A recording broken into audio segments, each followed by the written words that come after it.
Hi friends, welcome to relax recipes. இன்றைக்கி நம்ம menu பார்த்தீங்கன்னா பிளெயின் பிரியாணி, காலிஃப்ளவர் ரோஸ்ட்.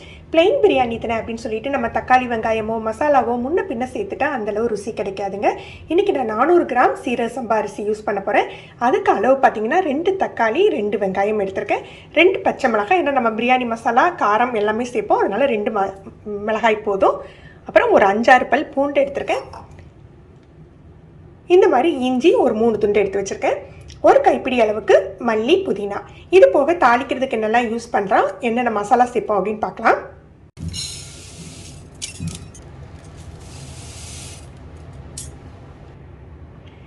ரெண்டு கப் அளவுக்கு ஜீரக சம்பா அரிசி எடுத்திருக்கேன். இதை ஒரு அரை மணி நேரம் ஊற வச்சுக்கலாம். ஒரு 4 பாதாம் 4 முந்திரி எடுத்து வச்சுருக்கேன். இதை கொஞ்சம் நேரம் ஹாட் வாட்டரில் ஒரு 10 நிமிஷம் ஊற வச்சு அரைச்சி எடுத்துக்கலாம். இது உங்களுக்கு பிளெயின் பிரியாணிக்கு நல்ல டேஸ்ட் கொடுக்கும். இதை எப்போ சேர்க்கணும்னு நான் காட்டி தரேன். ஒரு 2 டேபிள் ஸ்பூன் நெய் சேர்த்துக்கலாம், 1 டேபிள் ஸ்பூன் எண்ணெய் சேர்த்துக்கலாம். 2 பெரிய துண்டு பட்டை சேர்த்துக்கிறேன், 3 ஏலக்காய், 2 கிராம்பு சேர்த்துக்கலாம். இப்போ 2-3 பிரியாணி இலை கட் பண்ணி வச்சுக்கலாம். சேர்த்துக்கலாம்.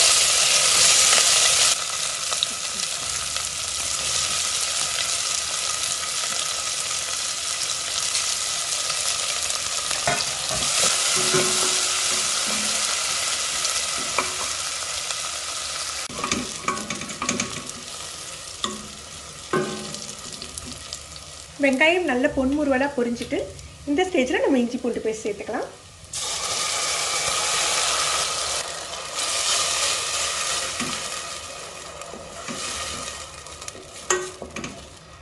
இஞ்சி பூண்டு பேஸ்ட் போட்டு வதக்கின பிறகு நம்ம தக்காளி, மல்லி, புதினா சேர்த்துக்கலாம்.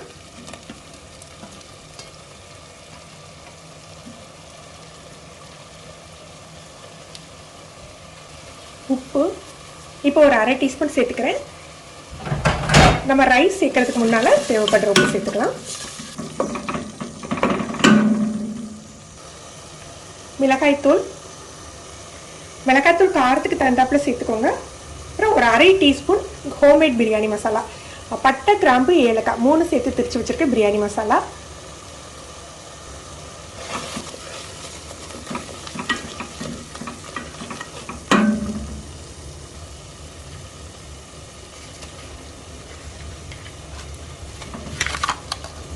ஒரு 75 ml வந்து தயிர் சேர்த்துக்கிறேன்.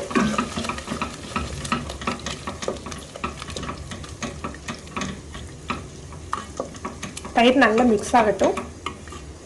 மசாலாவை குக் பண்ணல லோ ஃப்ளேமில் வச்சு தான் குக் பண்ணணும், இது அடி பிடிச்சிக்கும்.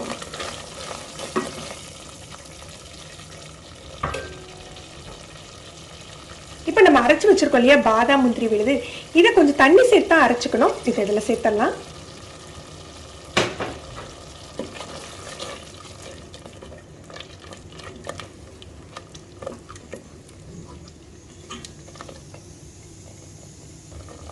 ஒன்றுக்கு 1.5 அளவு தண்ணி சேர்த்துக்கலாம். நான் 2 கப் சீரக சம்பா எடுத்திருந்தேன், அதுக்கு 3 கப் அளவுக்கு தண்ணி சேர்த்துக்கிறேன். தண்ணி சேர்த்துட்டு உப்பு, காரம் எல்லாம் செக் பண்ணிக்கோங்க. உங்களுக்கு எது தேவைப்பட்டாலும் இந்த ஸ்டேஜில் சேர்த்துக்கலாம்.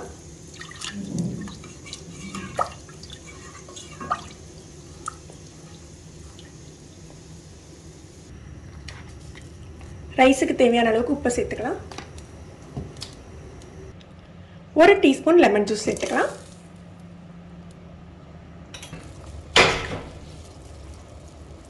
ஊற வச்ச ரைஸை வடிகட்டி சேர்த்துடலாம்.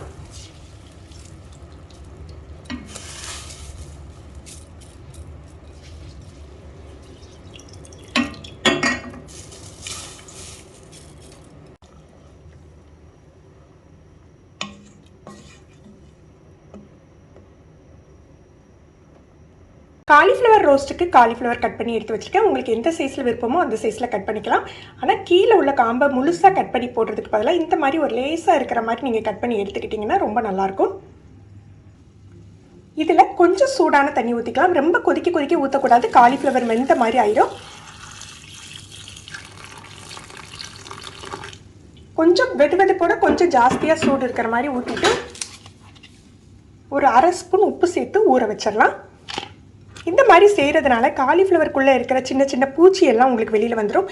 இதே நீங்கள் கொதிக்கிற தண்ணி ஊற்றிட்டீங்க அப்படின்னா அந்த பூச்சியெல்லாம் அதுலேயே செத்து அதுக்குள்ளேயே இருந்துடும், உங்களுக்கு வெளியில் வராது.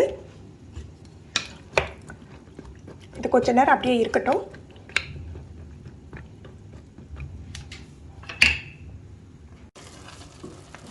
தண்ணியெல்லாம் நல்லா இஞ்ச ஆரம்பிச்சிட்டு இப்போ நம்ம தம் போடலாம்.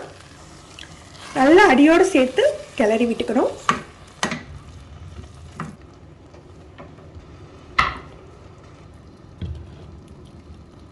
ஒரு டீஸ்பூன் போல் நெய் சேர்த்துக்கலாம்.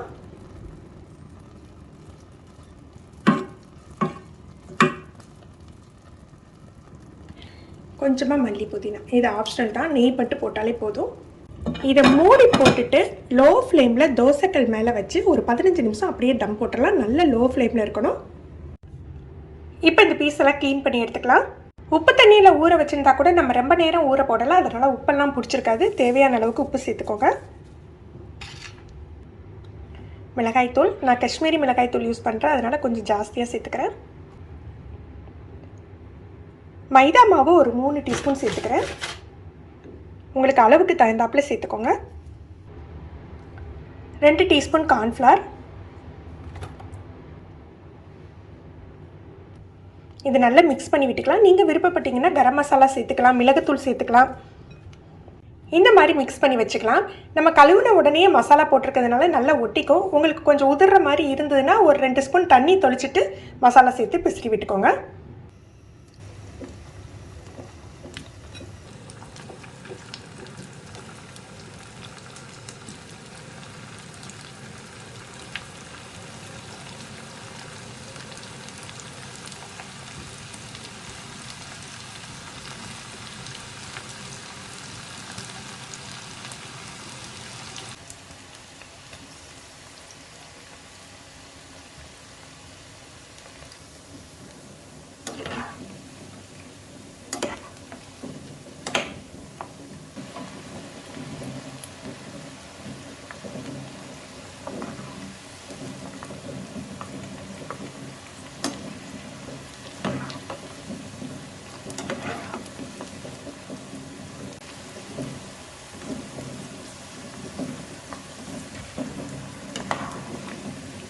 நிமிஷம் தம் போட்டுட்டு ஆஃப் பண்ணி வச்சுட்டேன். அதுக்கப்புறம் ஒரு 10 நிமிஷம் கழிச்சு தான் ஓப்பன் பண்ணுறோம்.